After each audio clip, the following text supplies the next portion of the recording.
So, Simone, we are going to talk about a number of things on this podcast. One of the first we're going to go into is going to be Philosophy Tube.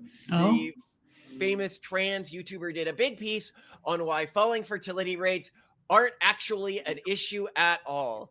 And watching her felt like being spoken down to by an hour from somebody from the Capitol in the Hunger Games. Like, I'm in one of the districts. Now, before we begin, we have a very special film brought to you all the way from the Capitol. Fewer babies, aging populations, the strain on the economy as humankind collides with nature. It's all overblown, a moral panic that was had by previous generations whose mistakes we are repeating. The thing is also, like, in America, if you are a teenager and you have Republican parents, and keep in mind, like, teenagers are not even that Republican, you have an 81% chance of being Republican. Yeah. If you have Democratic parents, it's an 89% chance of being Democratic. Yeah. Well, what this means, unfortunately for her, is she is preaching to her audience to basically sterilize a community that it only benefits us that is being sterilized. But another trend we're going to talk about is this difference in conservative and progressive fertility rates is actually increasing, and the speed at which it's increasing is speeding up. Oh, like really? People like her. But as a side note here, despite me appreciating what she did, like, Simone, you tried to watch it too, right? Like, it was bad. What you just said is one of the most insanely idiotic things I have ever heard. At no point in your rambling, incoherent response were you even close to anything that could be considered a rational thought. Everyone in this room is now dumber for having listened to it. May God have mercy on your soul. Watched the whole thing from start to finish and could not. Before I met you, I would have assumed that it was because I was too dumb and I couldn't follow the argument. Having now met you and gained a little bit more self-respect, I think a lot of it was broadly incoherent. It ends with her, a trans woman, taking a pregnancy test. I mean, I think it's all dramatization, obviously, but like, I mean, I know it's some kind of in-joke too, or not in-joke, but whatever. Or it might be some sort of like sexualized role play. As we mentioned, one of the very common things for trans people is to violate other people's consent and bring them into their fetishes. Well, no. At the end of it, no. It's more like a political statement, because at the end of it, she fakes some kind of emotional distress and then says she needs a tea break. But then the camera follows her walking nervously toward a bathroom and then goes into the bathroom, on which, for the sake of filming this video and dramatization, they put a whole lot of like natal females only, like women only bathroom, no trans bathroom. Goes into the bathroom, takes a pregnancy test, comes out, it's a positive pregnancy test. Next episode has to discuss whether it's worth it to bring a life into this horrible world in the first place. You know, it's all a plot device, but I'm also just like not getting the.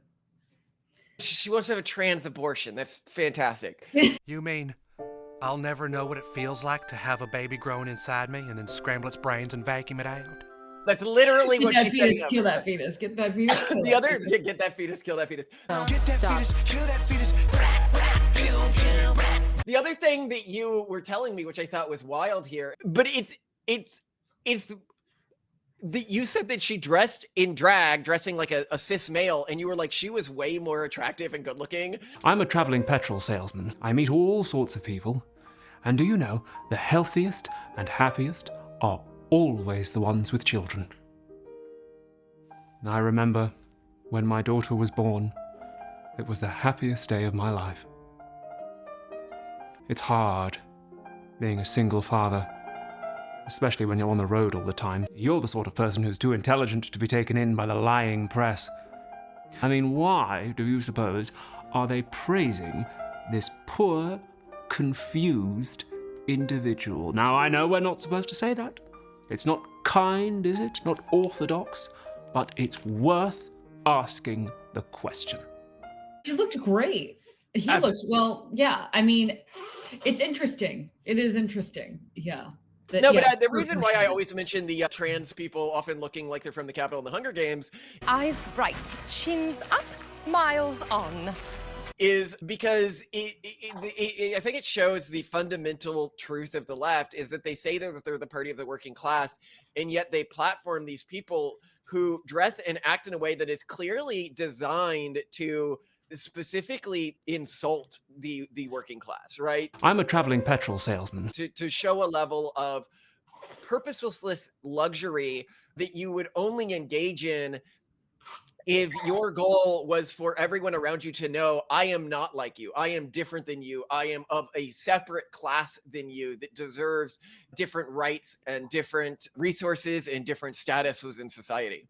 So the first thing we're going to go over here is graphs. And the first graph here is one from the Financial Times. And for the love of God, I cannot find what article this comes from, because the one that I think it would come from, it doesn't seem to come from. But its birth rates are falling more steeply among progressives and conservatives. And what you'll note about these graphs is that the numbers are really high. I don't know why the numbers seem high on both. Like, they would argue that the conservative fertility rate right now in the United States is 2.4 and that the progressive fertility rate is 1.8, and there is no way that that's the case. Hold on, let me look at this graph because I don't. I think it's that it's because it's calculated for adults 35 plus, and maybe looking at like older individuals or something like that. I'm not sure exactly. But the point being is that what you see is if we project these onto realistic fertility rates, i.e. progressives are probably like 1.3, 1.2, conservatives probably at like 1.8. We're getting closer to conservatives just having double the fertility rate of progressives. And one of our fans did a study on this, and this isn't just in the US. They also show that this is happening on a worldwide level here. Is that, and what's cool is conservative fertility rates are sort of, they go down a bit, but they're pretty close to stable. No. If you look sort of post 2000, right? Well, it's what you would expect. And again, I point out the way a person votes, even if we drop all the genetic stuff, which is really big, is very similar to their parents. And we're already seeing, and I'll be going over a study that showed that we're already seeing this in Europe, was this leading to a more conservative voting pattern. And this was one of the last things that Charlie Kirk tweeted, was actually this graph, the one that I just showed. So like he was aware of it. And he was like, yeah, having kids is like a political duty, right? And I thought that was really interesting as well. Well, also he said it in like a really nice and uplifting way, and I probably just said it in a non-nice and uplifting way, but it was this is going around, right? Like, conservatives are aware of this, and progressives are beginning to, like, some of them are trying to shout at other progressives, hey guys, you need to take this seriously. Yeah. And here we are, which is so fun about this, is I know that I can go to progressives and I know I can preach to progressives, and it just won't matter because they so dehumanize, the other side. And here I'll play that string that I did from Tucker and Dale versus the Forces of Evil. Oh, good, look, your friends are here. Hey! You're supposed to want to have children, and this is your ultimate goal in life. It is a very archaic idea, an old idea and representation of a woman.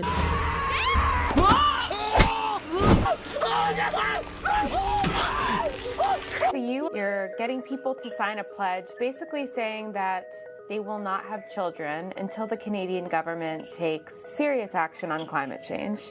Is that your blood? Well, no, it's college kid blood. And how many people have signed on so far? 1,381 as of right now. I know what this is. This is a suicide pact. Oh my God, that makes so much sense. We have got to hide all of the sharp objects. If only I was born with a vagina. Yeah, solve that problem. Amen, sister. Holy Mother of God! Some kid, he just hooked himself right into the wood chipper. What? Head first right into the wood chipper. It looked like it might have been one of the college kids. Because I really do think that it's a good depiction of how, like, that movie itself, of how progressives see conservatives in this country. Yeah. And even when we're trying to help them. But first, we're going to go over the study. So this is a study called Demography Leads to More Conservative European Societies, published in peer-reviewed journals. From the abstract, it says, we have found that in most of the countries analyzed, right-wing conservative individuals have on average more children and grandchildren than left-wing liberal individuals. We also found that the proportion of right-wing individuals increases from generation to generation. Now, he then goes on to, like, it's well known that this stuff is heritable. It's well known that people vote like their parents, and we're seeing a change. I don't really need to go over that because you guys can probably guess that. This is something that I was surprised by and I want to dig deeper into, but it's for another episode. So here's a line from it that might shock you. Israel differs from all other countries, and that there is a pronounced, and people who may not be in the loop, Israel is the only developed country, technologically productive country with a really high fertility rate, in that there is a pronounced reproductive advantage for left-wing individuals. Huh. And then they go over to say the average number of grandchildren is very high, more than 10 grandchildren for left-wing individuals and more than 6 for right-wing individuals. Interesting. Are there a lot of our Jewish fans can tell us who live in Israel, because we got a lot of Israeli fans, are there a lot of like Haredi, like ultra religiously conservative but progressive individuals in Israel? I mean, we do know that this happens among Haredi factions. Like Mondamni was supported, who's like specifically anti-Zionist, supported by the Haredi Jews in New York, right? Like the Hasidic Jews in New York. So maybe that's what we're seeing there, and that's just messing with the data. Now, there was the Financial Times piece by a guy begging people like Philosophy Tube Lady why progressives should care about falling birth rates.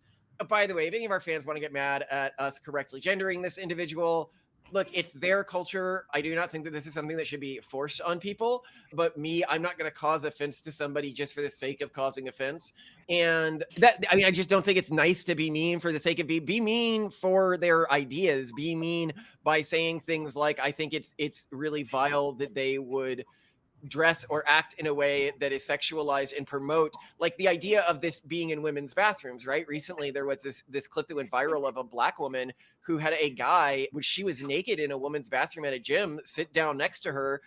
One of these people had made no effort to transition at all, who apparently had broken his wife's jaw in a that came out from a divorce, like a violent guy who was pretending to be trans, right? Today I was naked in the locker room. I turned around and there's a man there in boy clothes, lip gloss, standing there looking at me. I'm butt naked. So the first thing I think is maybe there's a worker in here. Maybe I missed the sign. I say the word sir to say, sir, what are you doing in here? He goes, don't fucking talk to me. I'm a woman. I have a right to be in here. Immediately, I'm fucking pissed because I'm butt naked. I feel violated. I feel like weird, and that this person is laying cover for people like that in their videos, and they should be ashamed and embarrassed. But they won't be, and they aren't, or maybe they are, and a lot of this is coming from that. They should be ashamed and embarrassed that they are a human Darwin Award, right? You know, like they have to make all of these ridiculous arguments because they made bad life decisions, and now those bad life decisions are coming to haunt them likely. But anyway, to continue here, like those bad life decisions prevent them from ever acting in a way that, you know, now that we're seeing a moral mandate to reproduce among different populations, they can't participate in that, and so they need to double down. But anyway, there was an article in the Financial Times called Why Progressives Should Care About Falling Fertility Rates. So I'm just going to take a few sections from this because I thought it was pretty on cue here. Okay. But take a closer look at the evidence, and it's less clear that the logic holds. In fact, it's possible that ceding the floor to the right on this issue, progressives may themselves be ushering in a more conservative, less green future. Let's start with the environmentalist argument that falling birth rates are good for the planet. This may appear obviously true, but the reality is less clear. Total emission volumes are a function of two things: the number of people emitting and how much each person emits. The former may be more palpable, but the latter has vastly larger impact. Technological progress and green policies have dramatically shrunk the average Westerner's carbon footprint over recent decades, meaning countries such as Britain, France, and the US have steeply reduced their overall emissions, even as populations have climbed. In Japan, however, the retreat from clean nuclear energy after the Fukushima disaster saw emissions rise even as birth rates were getting lower. And so I'm going to put a graph on screen here, and you can see this. Even though the population is increasing in France and Germany and the UK during a period where it was increasing, carbon emissions is dramatically reducing. Whereas in Japan, where the population is going down, carbon emissions is going up. Carbon emissions is first and foremost about the productivity of a nation, technological productivity of a nation. It is not just that innovation swamps demographics, the two are linked. Countries with older populations are generally less innovative and more conservative, both of which can slow down the energy transition and broader greening of their economies and societies. But not only that, they will also be more conservative in the future because conservatives have conservative children. A striking study published this year by a group of US researchers comes to a similar conclusion. At best, falling birth rates will have a negligible impact on global temperatures and come far too late to affect climate goals. At worst, the effect is slow progress, putting the planet on a dirtier, warmer path. This brings me to the second part of the progressive population paradox. Recent studies find that that was a study we just went over, that the lack of concern over falling birth rates is likely pushing societies in a more conservative direction. Expanding previous analysis of the interplay between political ideology and family formation, I find the assumption that birth rates are falling across societies in general is not really true. From the US and Europe and beyond, people who identify as conservatives are having almost as many children as they did decades ago. The decline is overwhelmingly among the progressive left, in effect, nudging each successive generation's politics further and further to the right than it otherwise would have been. This may ultimately mean more curtailing of individual freedoms, not less. And I have here a link, like even the OECD now is issuing guidelines about what countries should do to deal with falling fertility rates. So even like the OECD is like, oh yeah, this is happening, and you need to get more representative forms of democracy and stuff like that. Like nothing to actually address the issue. That's amazing. So they're pretending to prepare people for nations for demographic collapse when really they're not addressing dependency ratio cascades at all. They're just talking about.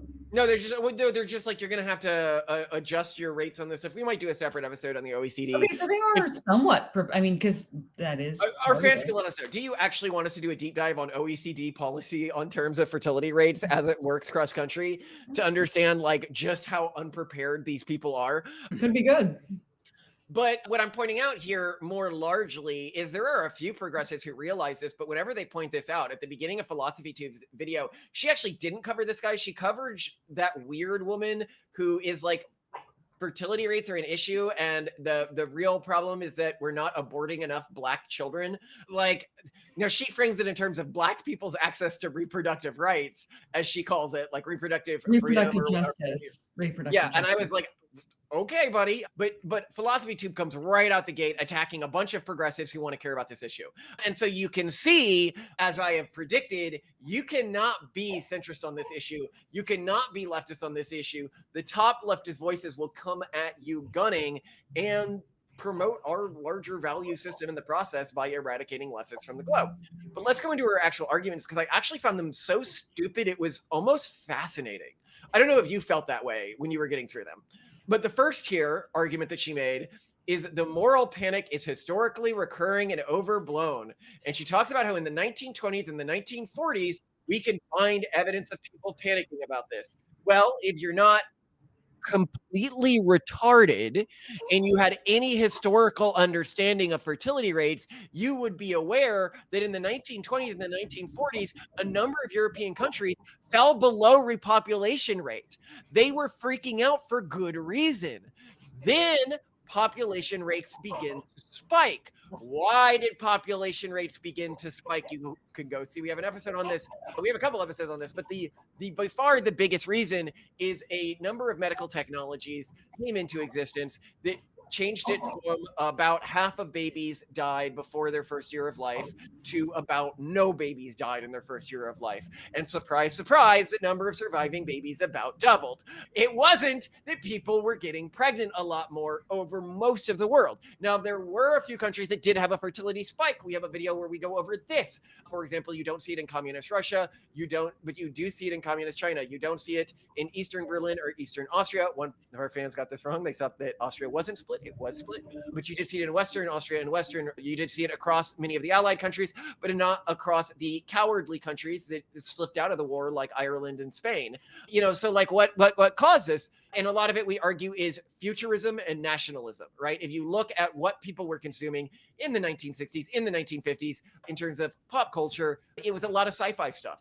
A lot of like pop sci-fi. That was like the main form of narrative that people loved back then. And a lot of nationalist stuff. Look at the American Western craze during that period, cowboys and Indians. As you pointed out, Simone, this is the reason why in old movies, you see a lot of kids in raccoon hats.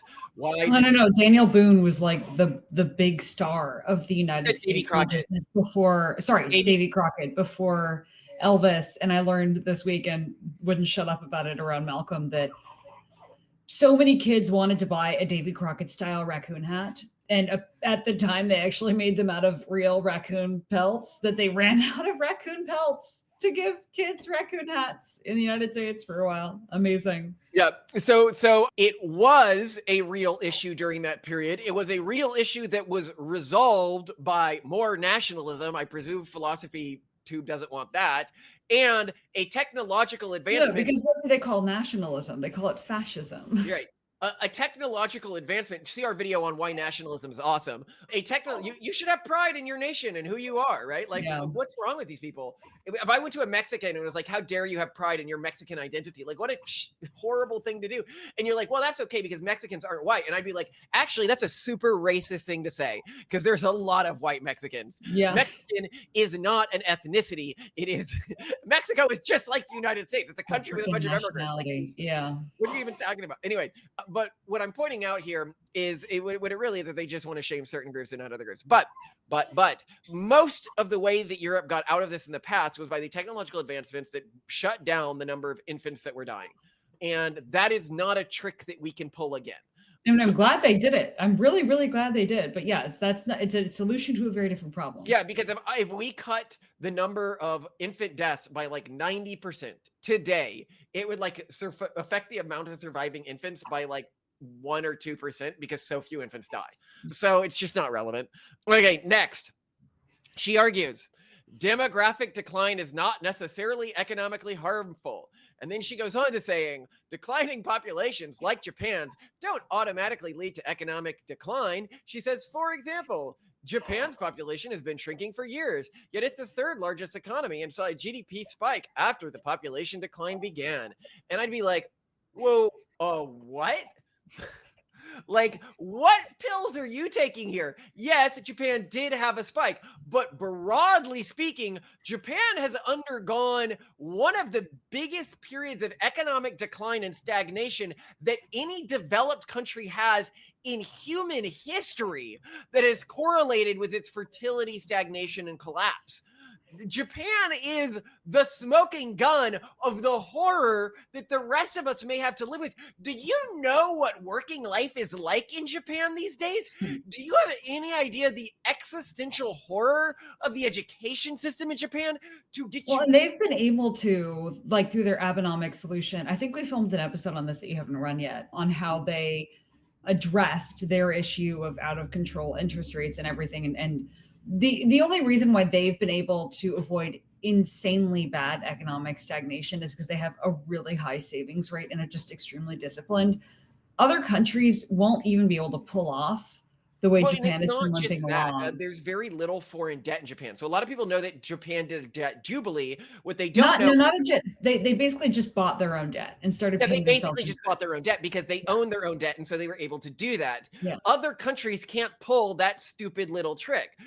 In the vast majority of countries, declining populations mean declining economies. How a person could be so absolutely brain dead to, one, not look into the specific case of Japan, their case study, which actually sort of proves a point, but then two, not be able to make the simple understanding that if you have fewer people paying taxes, and she could be like, well, what if as fertility rates go down, we become a more prosperous country, right? Like, I'd be like, yeah, that would be good if the probability of like the amount that somebody pays in taxes is highly correlated with the amount that their parents paid in taxes, because it's highly correlated with the amount that they make.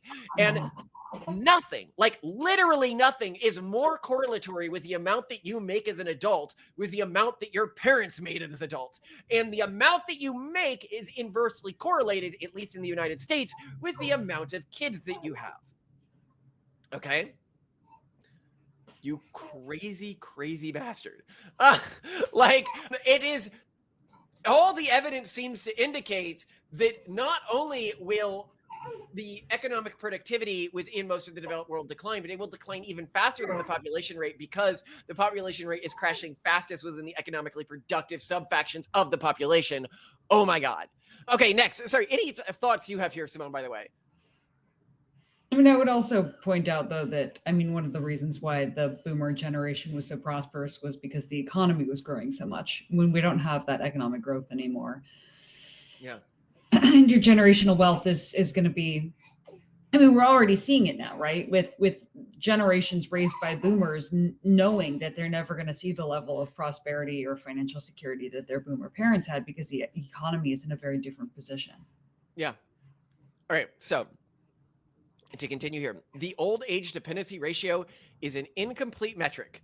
Basically, focusing on the old age dependency ratio to predict collapse is misleading because this ratio ignores like children who are unproductive, the disabled, the unemployed, and non-working groups. This to me reminds me of when fat people are like BMI is bad. Don't you know that like this bodybuilder would look obese by a BMI scale? And I'm like, yeah, but everybody knows that the bodybuilder is covered in muscle. Like, yeah. do you think that the people complaining about demographically led like collapses in economic structures are not aware that like the children also are a drain on the tax system and that the poor are also a drain on the tax system? I have pointed out you could solve the negatives from fertility collapse simply by, for example, sterilizing everybody who makes a poverty level wage just because of the correlation of their children with the parents. And if you dramatically decrease the number of people who required welfare, you could redirect that money to the number of people who are old now. That is a very immoral solution. I wouldn't promote it, but that appears to be what she's promoting here, saying that there are other ways to fix this. People over 65, she says, often contribute productively through caregiving, volunteering, and community involvement. I just disagree. This is a trend that's been going down dramatically. This used to be true that old people contributed to their local economies, they helped with local childcare, they helped with, but if you look at any current statistic on this has been declining over time, not increasing over time. And any sane person who is like broadly aware of what our generation goes through in terms of child rearing knows that boomers are lazy, terrible people. We actually filmed an entire it's just a common trope now that boomer grandparents don't contribute. And obviously, there are notable exceptions, and we have plenty of millennial friends that have moved just to be closer to their parents because their parents are helping. However, it used to be very normative, and now it's not. Yeah. So this is just like a comical thing to argue this.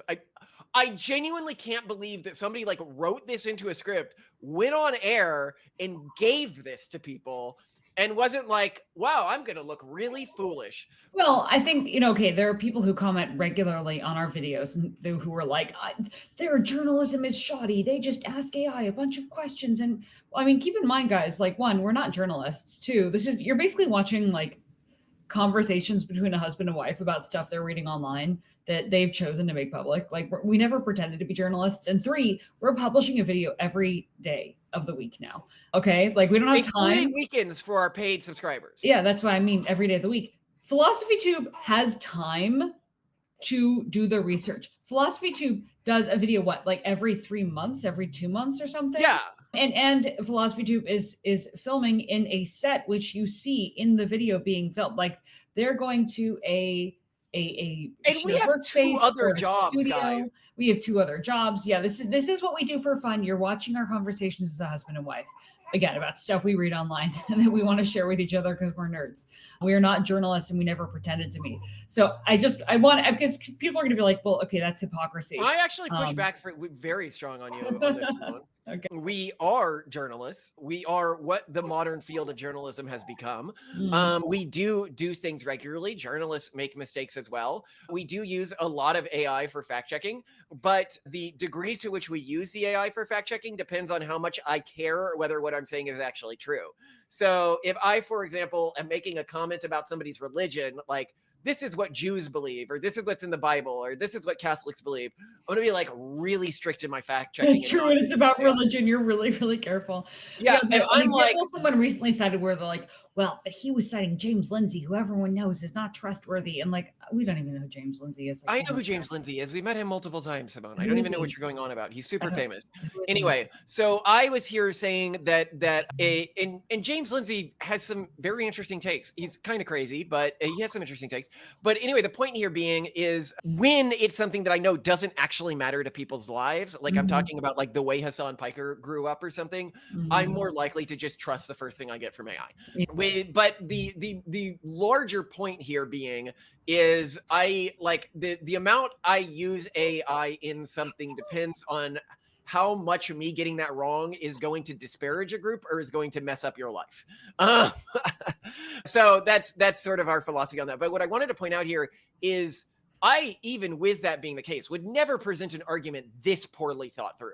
This is just like at surface level stupid. Like, okay, we'll go to the next one here, which I think is incredibly stupid. Stereotypes of older people as a burden is harmful and false, where she is trying to be like, you know, elderly people still work, they still contribute to the economy, and it's a stereotype to say that they don't, and people are healthier longer now. And I'm like, that is really stupid. Like, older people are less productive than younger people. Like, are you denying that? Are you like, I'm actually confused.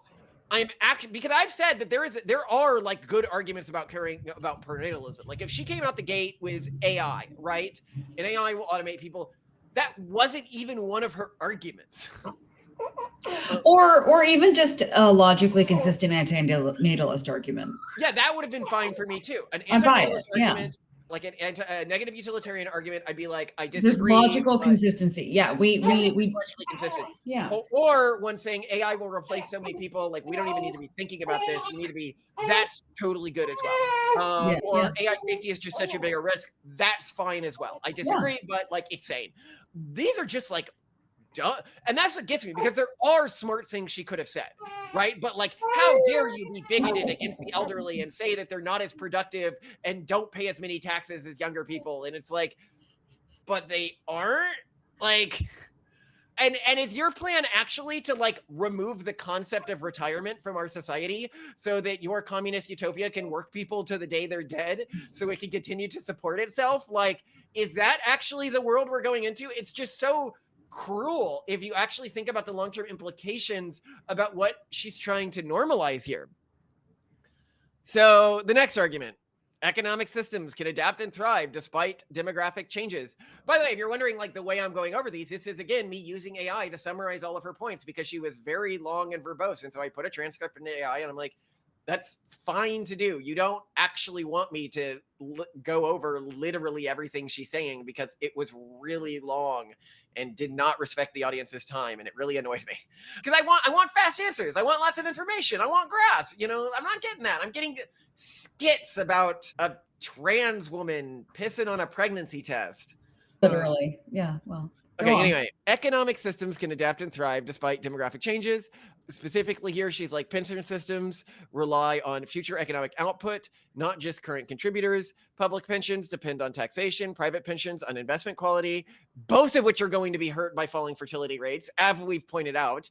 Aging populations also reflect successes like low infant mortality, better public health, and more women in the education/workforce. And it's like, first of all, they don't. As we've pointed out, a graph of India where you can see the participation in the workforce by gender of women and men during the 90s when fertility collapsed for India. It is not because women participate in the workforce that fertility rates are collapsing. It is actually seems to be almost irrelevant to falling fertility rates. Exactly. Yeah. So, and I mean, you see similar stuff from Iran, like when Iran started to curtail female access to education, birth rate kept falling. You know, all these things that you would assume would happen if the issue was women being in the workforce or women being educated. No, that's not it, guys. Yeah. We were thinking about doing a whole episode on how feminism and female workforce participation is not responsible for demographic collapse, but we have not gotten around to it yet. Well, it's just, if you look at a graph, and one of my favorite graphs, and I'm not going to remember to put a graph here in editing, is if you look at falling fertility rates over time in the United States and in Europe, and here we have England, France, and the United States, you can see that the vast majority of fertility collapse happened from like 1830s to like, let's say like 1900, like well before the feminist movement, right? The feminist movement actually came onto the stage well after the vast majority of fertility collapse had already happened, right? Mm-hmm. It is relevant to fertility collapse, and it's something we need to address as we address fertility collapse, but it is not like, just shows she's never really engaged with any of the arguments on the other side. Now, she goes on here to say the birth rate phantasm masks ideological agendas, and everyone's heard this. I mean, people have multiple agendas. This is like saying environmentalism masks ideological agendas. It can mask ideological agendas. I care about fertility rates, but I also care more about fertility rates among people who are culturally similar to me, because this is my culture. Like, obviously I have pride in my own culture. As I said, everyone should, right? So like, I am going to be concerned about falling fertility rates within the United States more than I'm going to be concerned about falling fertility rates in Europe, which we've seen less of within the United States, which, as I've said, the future world, if fertility rates stay the same as they are now, is going to be dominated by the United States and Israel, just because we're the countries that have been the most resistant to this, that are economically prosperous. And I've also pointed out here in other videos we've done recently, Latin American fertility rates are absolutely in the gutter. Even if you look in the United States, like Mexico fell below US TFR last year. Financial Times did a piece on this. Obviously, there's different measures of this, but by the ones I consider most trustworthy, it appears to. Latin America collectively may have fallen below the U.S. fertility rate. The lowest fertility state in the United States is Puerto Rico. Well, state or territory, the Latin American state. The only place where Latin Americans have decent fertility rates is when they are minority populations among other populations. The Black fertility rate in the United States fell below the right fertility rate this year. So like, that's not a thing. So even if you claim but well before that, at higher levels of income, Black fertility rate was basically consistently trounced by white fertility rates. So like when anyone's thriving still, like, we'd be more concerned about Black populations in the US. And that's a big problem. So because poverty is always going to predict, well, not always, but like consistently poverty has predicted high fertility. So that doesn't count. But like, obviously my agendas wrap up here. Like, I want society to move away from the clutch of the urban monoculture, the mind virus. And now, from yesterday's episode, we learned people with literal parasites that are changing their behavior, that have convergently evolved with the mind virus to help infect more people through things like literally a mind virus. It's literally a mimetic virus combined with a collection of pathogens which are symbiotic and help each other spread and turn women into cat ladies so that they can help spread more of this pathogen. And that this is what we're fighting against. And you help because your message is going to be disproportionately appealing to people with these sorts of mind viruses who have lower threat detection, because we know that these people vote Democrat more. And that's been heavily attested in toxoplasmic gondii infected individuals. And so, you do help serve our agenda by going out there and convincing witless followers that this is a good idea, right? And I will note, I was actually surprised by the number of downvotes that her video got. Our videos rarely get many downvotes. We're typically at like 2% downvotes or something on a video, unless we're like attacking a religion, and then it gets higher. But she had like 1.1k downvotes. Good heavens, like really? 20k upvotes or something like that. So yeah, that's a surprise. I mean, you have to really dislike something to downvote it. So maybe even her own fans were like, this is dumb. I don't know. There's been a pretty big tipping point against like trans anything. So I could just see a lot of people who don't follow philosophy. Oh my God, it's so big now. Like, the Olympics is looking to ban trans women from participating. And not looking to. I think they just announced. Oh yeah, they did in the IGC recently. Shocking discovery. Out a report saying that they're gonna, as they all should have done a long time ago. Everyone who was saying knew this was a bad idea, and I'm sure you can watch Philosophy Tube videos saying that it's not a bad idea, and the arguments are probably gonna be just as bad because of the Wachowski effect. You can look it up. See our video on it. Why does IQ drop so much in trans individuals, and why can you not know that this is happening? We go over the video. There's a bunch of studies that were done in pretty much up to the 90s that showed this with a very big effect, potentially one standard deviation. We have large amounts of information in this in animal models because we needed to know this for like farming and stuff like that, because often you sterilize animals. And the evidence that shows that it doesn't, like the big study that they always say shows that it doesn't, it turns out it was conducted by the head of the WPATH files. So not very believable, because everybody involved in that study made their living off of transing people. So just worth noting, because Philosophy Tube didn't, if you look at their stuff, because they've been doing this since before they transitioned, it wasn't quite this brain dead. So, but the Wachowski effect talks about a whole different thing that leads to the lower perception of IQ was in transitioning individuals, which is just that they're operating with a different gender's brain that they didn't grow up learning to use. It's like they grew up learning to use a guitar and somebody handled them a mandolin and is like, play it the way you used to play your guitar, and they can, and it comes out sounding dumb. But hey, they can get an audience because of differential treatment, right? Yeah, but that's the whole thing. There's like the trans bread tuber community, right? Where you just have tons of famous trans bread tubers because there was a period when the left would disproportionately listen to trans people. Anyway, to continue here, real birth rate problems are about reproductive rates and socioeconomic support. Many people have fewer children than they want to because they lack of support, not moral decline. UFPN shows the sources key barriers, financial costs, job security, housing costs, unequal domestic labor. And I point out here that housing costs are way higher in Israel, like multiples higher in Israel. You can go to dedicated videos we have on this topic. It is not housing costs. Housing costs do change fertility rate, but like 20% or something like that. They're also much denser than in the United States, so it's not levels of denseness. And in the United States, the less money you have, the more kids you have. So it's also not that people don't have enough money. This is just like bad when you look at the facts.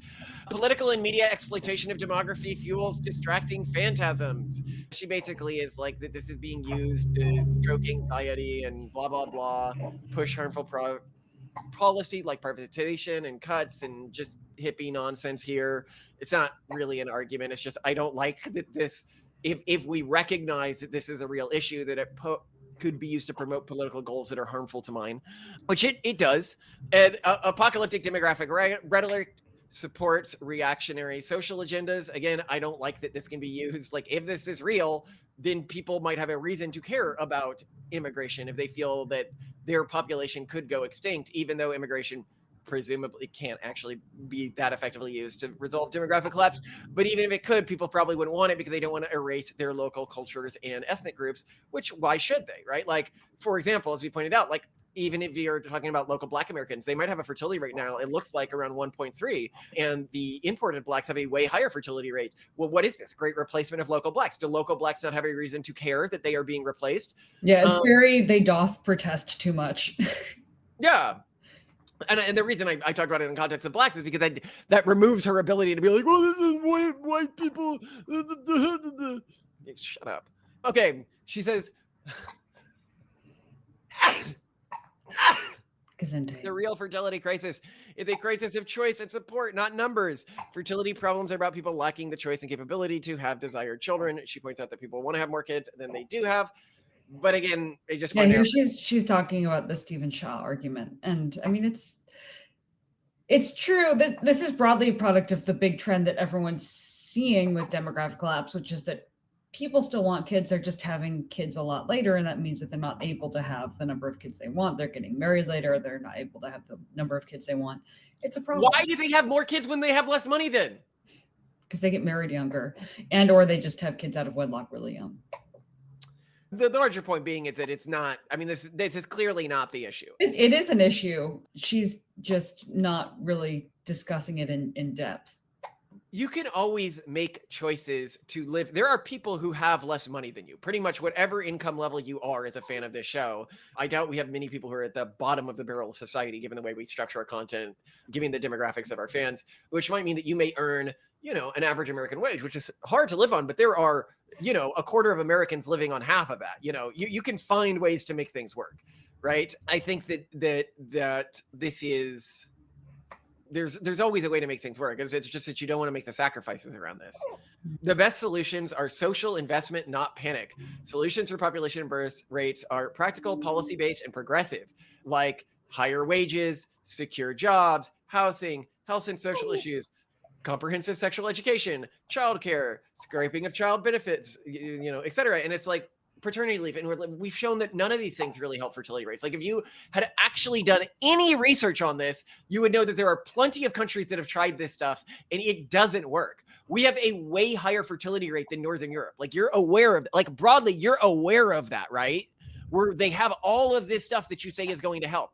We have a way higher fertility rate than Canada. Like, you're aware of that, right?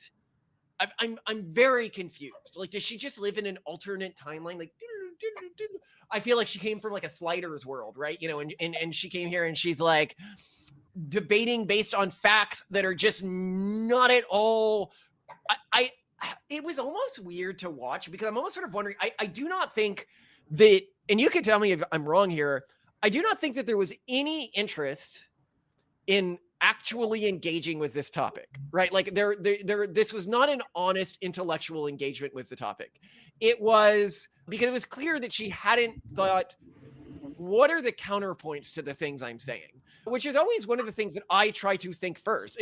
In fact, this is one of the number one ways we use AI when doing episodes. Is typically before any episode goes live, I will take the script and I will give it to an AI and I will say, what are the best counterpoints to what I'm saying here, right? Because I do not want to go on air and look foolish, right? The impression I got was that Philosophy Tube saw demographic collapse as a big and trending issue, and therefore this would be a good topic to cover in future episodes. Possibly also they received a lot of requests around it, because it is trending and they would like to see the views of a progressive trans woman in the UK on the subject, because Philosophy Tube is in an interesting area for it. There's a lot of tension around immigration and fertility in the UK. She just didn't want to care.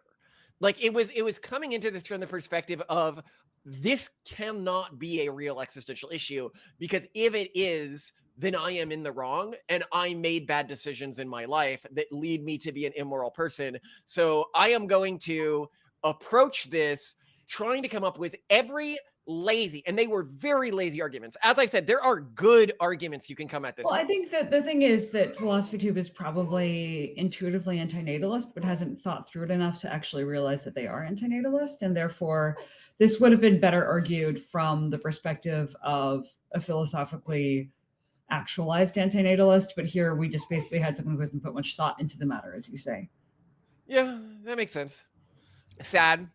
Well, I love you, Simone. By the way, for yesterday's episode, the one on the parasites and stuff like that, if somebody knows like Asmongold or one of the big the streamers who watch other things, I want somebody bigger than us to do that, because that information needs to be out there. Like the right needs to be having a discussion that we are actually dealing with an invasion of the body snatcher situation. What's so funny is that, as a lot of people pointed out in the comments, 4chan has already been on this. A bunch of other people have already been on this, but they've all been considered fringe crazies. And no, there's actual real research that shows this to be a real thing, which is just so crazy. So should we be saying this to reporters? Are we going to get in trouble if we're also the parasites that control their brains? Or we're not going to be taken seriously by reporters if we say it. That is, I look at their lived experiences, the people who've taken ivermectin, right? You dismiss them. They say they were aroused by same-sex individuals, and all of a sudden they're not. I want to do more research into the various ways ivermectin has been used, and if anyone has systematically reviewed various use cases. Keep in mind, GLP-1 inhibitors like Ozempic were used for diabetes, and then suddenly, way after they were used for that, they were discovered to be a wonder drug for obesity. So who knows what ivermectin turns out to be used for eventually, but we'll see. Maybe there's an episode in there. We'll take a look. Yeah. Well, this has been fun to talk about with you. I feel we need to respond to, I'd really like a smarter version of her to do this, because I'd love a smart progressive to talk about this. ContraPoints. I love ContraPoints. ContraPoints is much smarter than her. Yeah. And more entertaining too. This is what I'm talking about. All these sort of. That's my thing. I don't care about smart. I care about entertaining. ContraPoints entertains me. I love ContraPoints videos. I almost wonder if Philosophy Tube got popular just because people saw her videos and couldn't tell her apart from ContraPoints, and then clicked or just on her. wanted. Well, the reason I've tried, every time I've tried to watch a Philosophy Tube episode, it doesn't work for me. But the reason I tried in the first place was because of ContraPoints, and I was like, I need more ContraPoints because there aren't enough.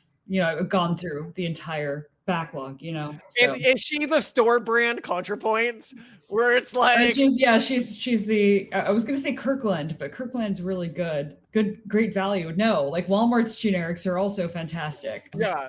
I don't know, generics are really good, so we can't even say that, She's like a bad knockoff, okay, by one of those scammy companies. She's the Lafufu of ContraPoints. The Lafufu of ContraPoints. Lafufu's expensive? Labubus are the real ones. Lafufus are the fake ones. Oh, okay. You're clearly out of the loop. I'm so sorry. I know nothing about Labubus or Lafufus. Let's keep it that way. God bless. We should maybe do an episode where we're the things you're out of the know about, like the 6'9", 7'7" thing. And clearly you're still out of the loop on those. Then I don't know. I don't know these things. The biggest thing, with our kids is still Among Us. He wanted to name. We asked what we want to name the next kid, and he said Among Us. Mm-hmm. Hey, Simone, do you want to go? Oh, we'll do this in the next episode intro. Love you, Simone, and you are amazing. Bye. I love you too. Which one are you going to next? Lying? No, your one. Oh, my one? Okay. You seemed excited about it. I mean, yeah. I say you're never going to view ivermectin the same way again, are you? How am I looking? You're looking good. All right.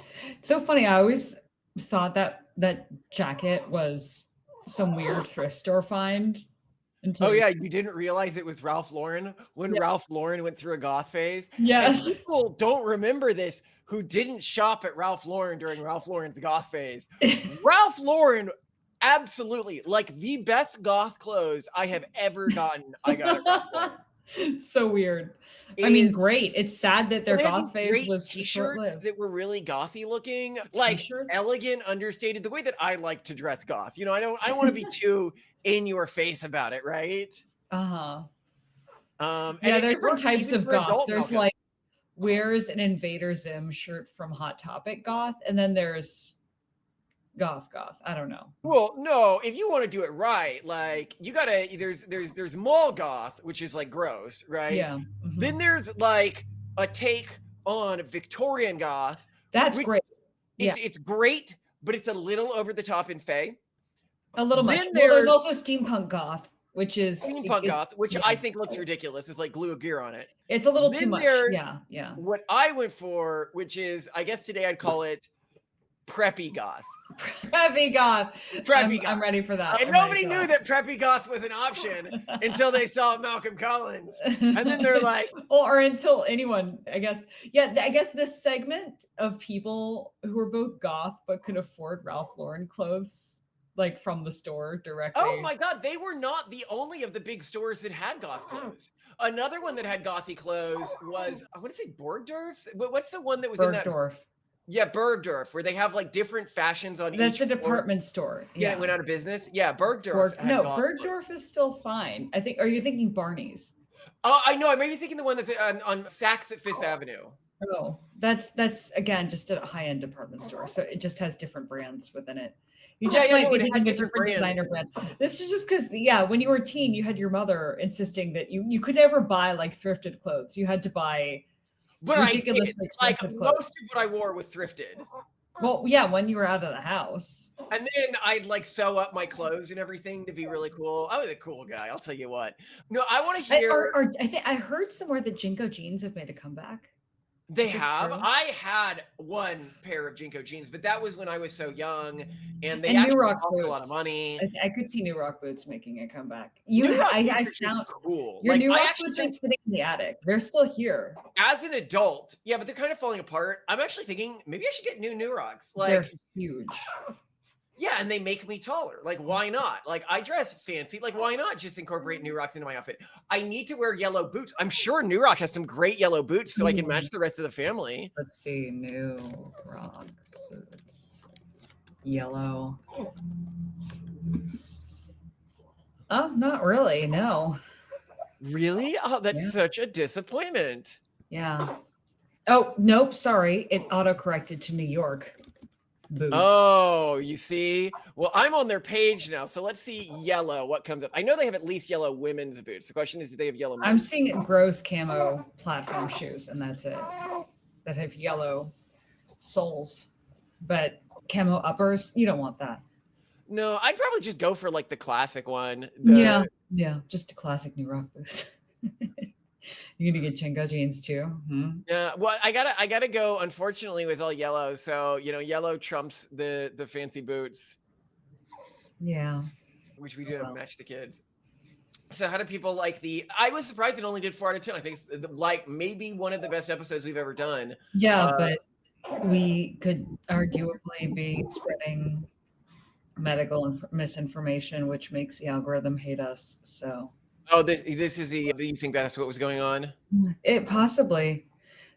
There was. It was the episode that people also constantly like commenting on everyone else's comments, saying like, this is not. It's not statistically relevant. What was that? Like, Okay, was it a so person I or actually was it a know why bot? a person had a freak out. So this was the episode where we discussed that there actually is a significant amount of evidence today that certain species of both parasites and some funguses and potentially some bacteria have evolved to modify human arousal pathways to make them prefer certain things that lead them to, a promiscuity or more gay sex. Or the other one that was really crazy is lead to lower threat detection. Yeah. Evolving with the urban monoculture as like a mimetic set. And this is just amazing to me that this is the case. And one person is probably aware, because one of the ones we talked about was toxoplasmosis gondii, toxoplasmosis. And there was a big scare about toxoplasmosis when we were kids, right? And so everybody learned about it back then. And then there was some studies that came out that showed that that scare may have been unwarranted. And then everybody, whenever like there's a viral thing, and then it can be like a viral against the viral thing. And then everybody set to that, and they were apparently unaware that yet a new big string of studies had come out showing that it appears to have now evolved to only spread within human populations without cats, and specifically specialize in modifying human arousal behavior and other sorts of behavioral to increase. And I think that they were just unaware of this later string of evidence. But also keep in mind how hurtful this is if it is true to a large segment of the population that decided to identify with their arousal patterns. And now it's just like, oh, that was a parasite, by the way, controlling your you. identity was a parasite. Yeah, your identity wasn't you. It was a parasite that I don't know though. Tell that to the Spoonies. Like they're building identities around diseases they don't even have. So I mean, it's a lifestyle. It's more humiliating to be used as just part of the reproductive process of a parasite. But I mean, think about it. Like when you talk about lower threat detection and stuff like that, that there's this girl who wanted to do a march through Europe and the Middle East to prove that everybody is equal and kind, and very low threat detection on this one. She gets within a mile of a border of an Arab majority country and is found murdered and raped, right? Like that, if you're just like, actually, she did that in the same way, like an ant that's been infected with like fungus spores crawls to the top of a leaf so that his head can explode and the spores can come out to infect other ants. Like that, her life literally was just a vehicle for the reproduction of pathogens. It's a hurtful thing to internalize. But what's wild is there were so many comments in our Discord and on the main channel being like, oh my God, yeah, I was aroused by men, or I was bi, and then I went on a regimen of antibiotics, or I took ivermectin, was a really common one. And all of a sudden those feelings went away. And this is apparently like a really common story that people have in our fan base. And I actually want to double down and try to look, because it makes sense. And it makes sense that the public wouldn't want you to know about this. And it makes sense that the urban monoculture may have some kind of immune reaction when ivermectin started to become popular, because a lot of people in our fan base, because we're a fairly right-leaning show, it's like, yeah, I was super left-leaning and then I took ivermectin. And it's like, oh my God, like is this weird, like not thinking about the future mindset? Because that seems to be really core to modern progressive thinking, is complete blindness to future events. By this, what I mean, it's this. We even had a reporter who was like super progressive, and I'm like, do you just like actually not care that like Social Security is going to collapse because of the things you're doing, and Medicaid is going to collapse, and welfare is going to collapse in the future? Like, do you not care about those future people? She goes, when I think about it, I really don't at all. And I think this requires like something lesioning your brain to like not think about future events. That is not normal human behavior, and that's what we might actually be seeing here. So anyway, really cool stuff. Yeah. I'm doing the final. I think the algorithm just doesn't like people talking about. Well, then you gotta share the info, guys. We never ask you guys to share, but this is actually info that I want to become popular. Like, I'm not even saying like, if like a big right-wing podcaster or something like that, I want them covering this info. I want this info, everywhere, right? I don't know. I mean, Joe Rogan was the big ivermectin advocate. Right, but this is different from that. This is pointing out that there is a collection of pathogens and parasites that are convergently evolving to be symbiotic with the urban monoculture, and the urban monoculture is evolving to protect them. Anyway, I will get started here, Simone. I'm excited for this one. I'm curious to see where you take it. Look at this. Look at this. What are you doing? This is my beef lo mein that my wife made. Look at this. Could you imagine if you had this every night? Oh my God, could you imagine? It's so tender. You guys have no idea. Yeah, it's summer!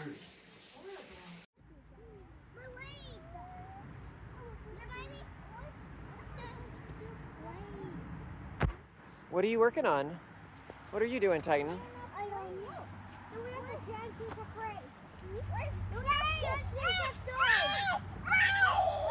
It's okay. Professor's safe. Come on, you don't want to be afraid of dogs.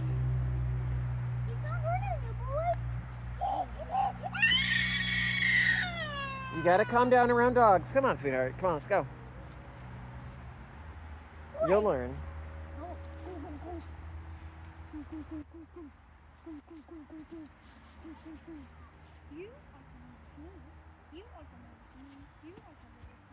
Good boy.